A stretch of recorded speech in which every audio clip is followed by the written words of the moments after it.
तो एक बार फिर से स्वागत है दोस्तों आपका हमारे इस चैनल टूर टिप्स पर। मैं नरेंद्र अग्रवाल आप सभी लोगों का दिल से हृदय से स्वागत करता हूं। आज इस वीडियो में हम आपको आगरा के दर्शनीय स्थानों के बारे में जानकारी शेयर करने जा रहे हैं और कोशिश की है कि हमने आगरा के उन सभी स्थानों को शामिल करने का प्रयास किया है जो एक पर्यटक को ज़रूर से देखने चाहिए। कुछ स्थानों को हमने छोड़ दिया है, सारे स्थान नहीं लिए, लेकिन ये कुछ खास स्थान हैं जिन्हें आपको ज़रूर से देखना चाहिए। आगरा दो चीज़ों के लिए पूरे विश्व में प्रसिद्ध है।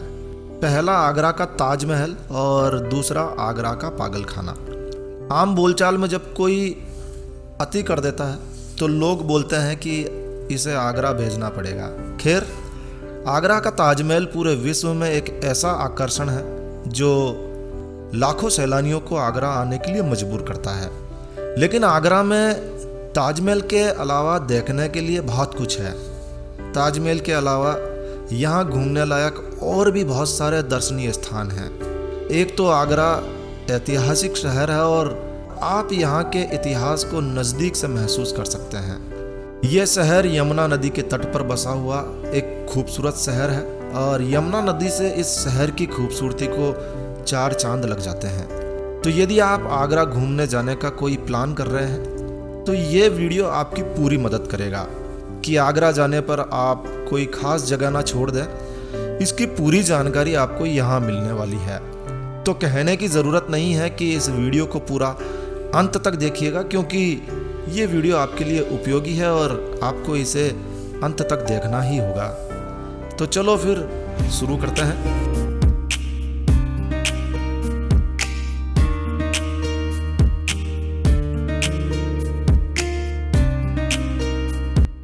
तो दोस्तों, आगरा उन लोगों के लिए किसी जन्नत से या किसी स्वर्ग से कम नहीं है जिन्हें इतिहास में रुचि है, जिन्हें वास्तुकला में दिलचस्पी है। खासकर जो लोग मुगल वास्तुकला को जानना चाहते हैं, जो लोग मुगल वास्तुकला को देखना चाहते हैं, उन लोगों के लिए भी आगरा किसी जन्नत या स्वर्ग से कम नहीं है जिन्हें खाने पीने का शौक है। जी हाँ, आगरा में आपको बहुत कुछ खाने पीने को मिल सकता है। खासकर आगरा की चाट, आगरा की लस्सी और आगरा का पराठा और आगरा का पेठा तो पूरी दुनिया में प्रसिद्ध है। तो यदि आगरा के इतिहास की बात करें तो इस शहर का जन्म 11वीं शताब्दी का माना जाता है। यहाँ सबसे पहले सिकंदर लोधी ने राज किया और फिर मुगलों और मराठों ने राज किया।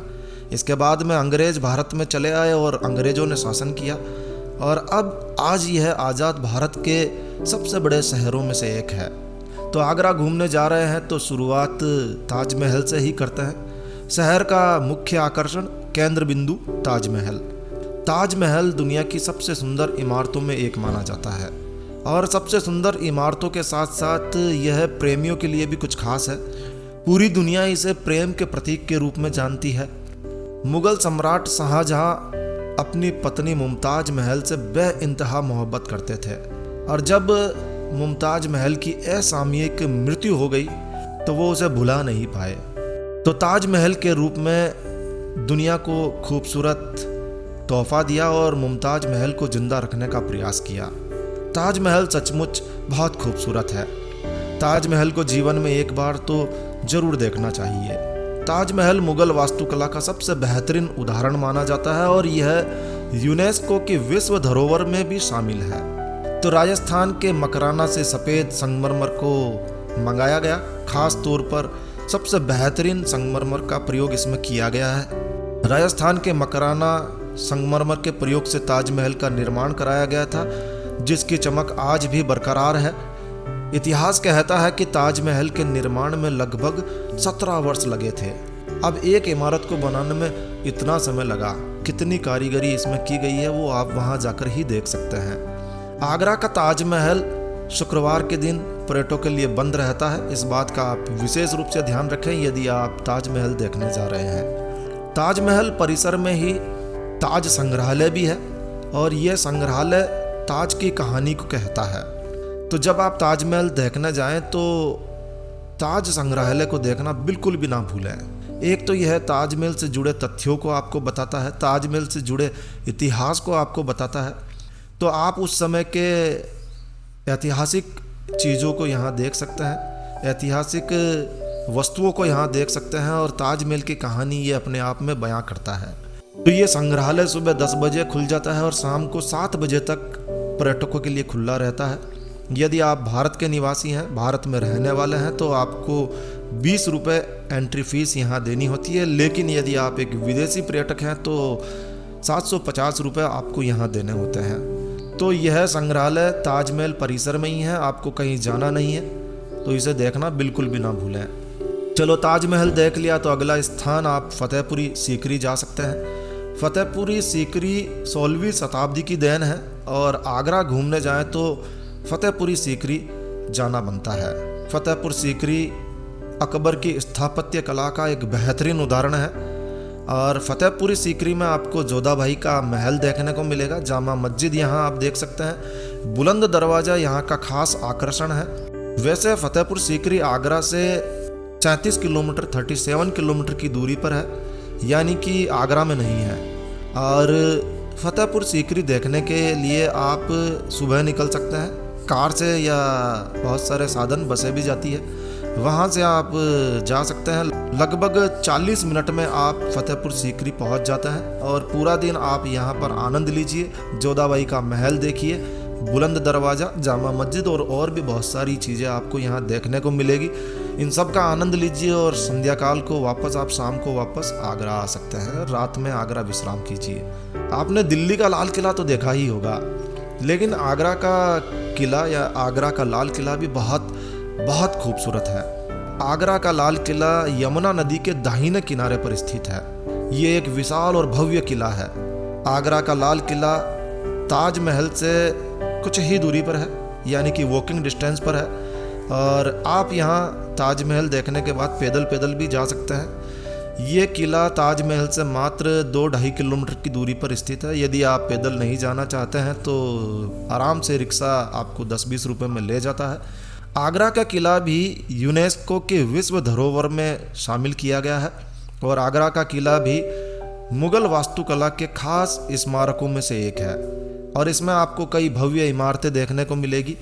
एक तो यह ताजमहल के नज़दीक में है, ताजमहल के पास में ही है, तो जाहिर सी बात है कि जितने भी लोग ताजमहल देखने के लिए आगरा जाते हैं उतने ही इस किले को देखने के लिए भी जाएंगे, क्योंकि ये ताजमहल के नज़दीक में है और भव्य महल है।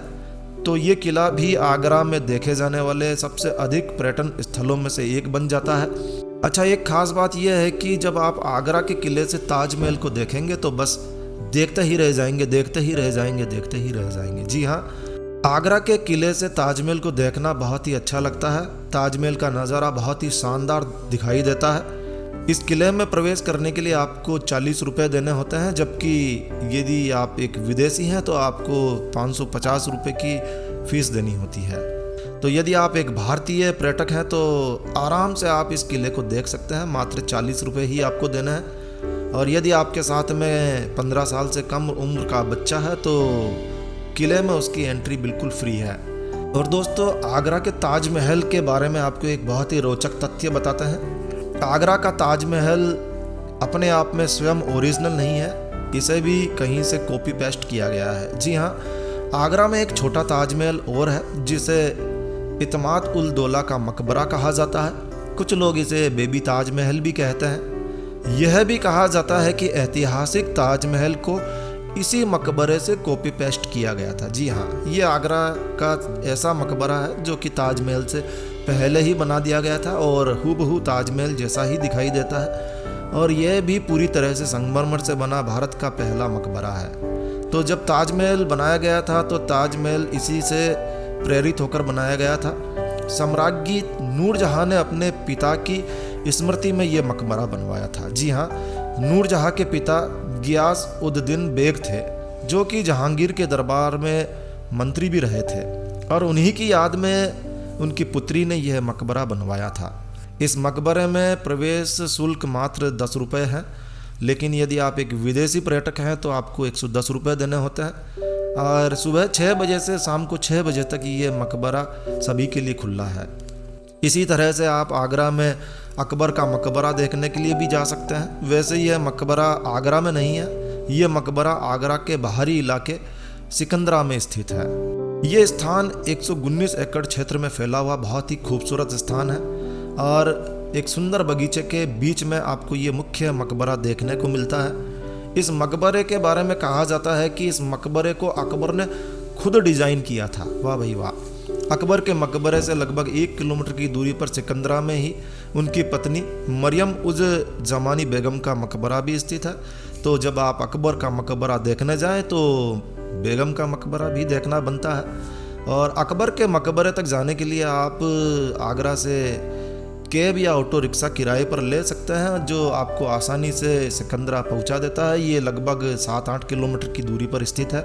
और दोस्तों, जब आप आगरा जाएं तो मेहताब बाग जरूर देखने जाएं।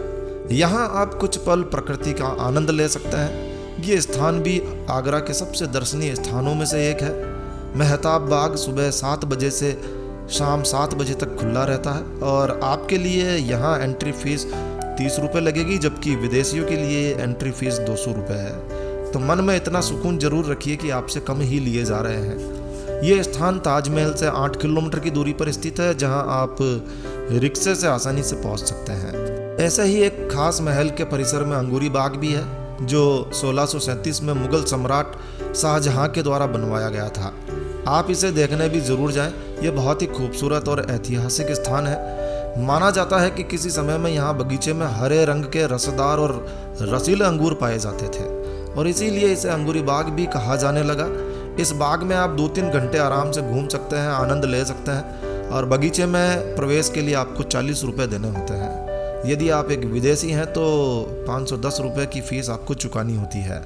इसके अलावा आगरा में आप वाइल्ड लाइफ को देख सकते हैं। यदि आप वाइल्ड लाइफ देखने के शौकीन हैं, जंगलों का आनंद लेना चाहते हैं, जंगली जीव जंतुओं को देखना आपको पसंद है, तो आप SOS सेंचुरी जा सकते हैं। यहाँ आप राजा महाराजाओं के राजसी हाथियों को देख सकते हैं, जंगली बाघों को आप यहाँ देख सकते हैं और भी बहुत सारे जीव जंतुओं को आप यहाँ निहार सकते हैं, फोटोग्राफी कर सकते हैं। तो वाइल्ड लाइफ देखने के शौकीन हैं तो SOS सेंचुरी देखने जरूर जाएं। आगरा में प्रसिद्ध जामा मस्जिद है। ये भारत में मुगलों के द्वारा बनवाई गई सबसे बड़ी मस्जिदों में से एक मानी जाती है। बहुत बड़ी मस्जिद है। इस मस्जिद का निर्माण 1648 में शाहजहां के शासनकाल में किया गया था। जामा मस्जिद जहां आरा बेगम को समर्पित है और यह मस्जिद बहुत सारे रंगीन पत्थरों को मिलाकर और बलवा पत्थरों को मिलाकर बनाई गई है। तो ये मस्जिद पर्यटकों के लिए सुबह 6 बजे खुल जाती है और रात को 8 बजे तक खुली रहती है और यहाँ प्रवेश के लिए आपको कोई शुल्क नहीं देना होता है। बहुत ही खूबसूरत मस्जिद बनाई गई है। ऐतिहासिक इमारत के रूप में आप इसे देख सकते हैं। तो Jama Masjid Agra fort railway station के ठीक सामने ही स्थित है। तो इस मस्जिद तक पहुंचने के लिए शहर के किसी भी कोने से आपको साधन मिल जाते हैं। ऑटो रिक्शा करके आप आसानी से जामा मस्जिद देखने के लिए जा सकते हैं। 1-1.5 घंटे में आप आराम से इसे निहार सकते हैं। चलिए, ये कुछ स्थान थे जहां आप घूमने जा सकते हैं। अब बात करते हैं आगरा में और कुछ क्या आप कर सकते हैं। तो देखिए, आगरा अपने पेठे के लिए पूरे भारत में प्रसिद्ध है। आगरा का पेठा सफ़ेद कद्दू या लौकी से तैयार किया जाता है। आगरा जाएं तो अपने शहर के लिए, अपने घर के लिए आगरा का पेठा ज़रूर लेकर जाएं। आगरा में पराठा ना खाया तो समझो कुछ नहीं खाया। तो आगरा का पराठा खाना बिल्कुल भी ना भूलें। आगरे के पराठे जैसा स्वाद आपको और कहीं मिलने वाला भी नहीं है। यहाँ के मुगलई पराठे पूरी दुनिया में तो नहीं कह सकते, पर पूरे भारत में काफ़ी प्रसिद्ध है और आगरा में तो प्रसिद्ध है ही। तो मुगलई पराठे ज़रूर खाएं और जाते जाते आगरा की दाल मोठ घर लेना बिल्कुल भी ना भूलें। जी हाँ, आगरा में दाल मोठ भी बहुत प्रसिद्ध है और बहुत अच्छी बनती है। आप ज़रूर लेकर जाएं। यदि आप आगरा में और कुछ ख़रीदारी करना चाहते हैं तो संगमरमर के शिल्प यहाँ पर काफ़ी अच्छे मिलते हैं, जैसे कि छोटे छोटे ताजमहल और संगमरमर के सुंदर फूलदान, एस्ट्रे। यदि आप सिगरेट पीने के शौकीन हैं, कोशिश कीजिए कि सिगरेट जैसी चीज़ से हमेशा दूर ही रहें, लेकिन सजावटी तौर पर आप एस्ट्रे ले जा सकते हैं। सजावटी संगमरमर के बक्से आप यहाँ से ले जा सकते हैं और भी संगमरमर की बहुत सारी चीज़ें आपको यहाँ देखने को मिल जाती है। इसके अलावा आगरा चमड़े के सामानों के लिए काफ़ी प्रसिद्ध है। तो आगरा में आपको चमड़े के जूते, बैग, चप्पल, बेल्ट और जैकेट काफ़ी शानदार और सस्ते में मिल जाते हैं। लेकिन ध्यान रखें, कभी भी ड्राइवर के द्वारा बताई गई दुकान या गाइड के द्वारा बताई गई दुकान से शॉपिंग बिल्कुल भी ना करें, क्योंकि ये उनकी सेटिंग हो सकती है, सेटिंग हो सकती नहीं, सेटिंग होती ही है। और जब आप किसी गाइड और ड्राइवर के द्वारा किसी दुकान पर प्रवेश करते हैं तो उन दुकानदारों का एक ऐसा प्रॉब्लम हो जाता है कि उन्हें उन ड्राइवर्स को या गाइड्स को कमीशन देना ही होता है, देना ही होता है, जी हाँ। और ऐसी स्थिति में आपको आइटम महंगे में ख़रीदना होता है, क्योंकि उसका कमीशन आपसे ही लिया जाता है। आगरा घूमने के लिए अक्टूबर से मार्च का समय बहुत ही शानदार समय है। गर्मी में आगरा तपने लगता है, गर्म हो जाता है। गर्मी में यहाँ का तापमान 45 डिग्री 45 डिग्री सेल्सियस तक चला जाता है, जो आपके घूमने में बाधा डाल सकता है।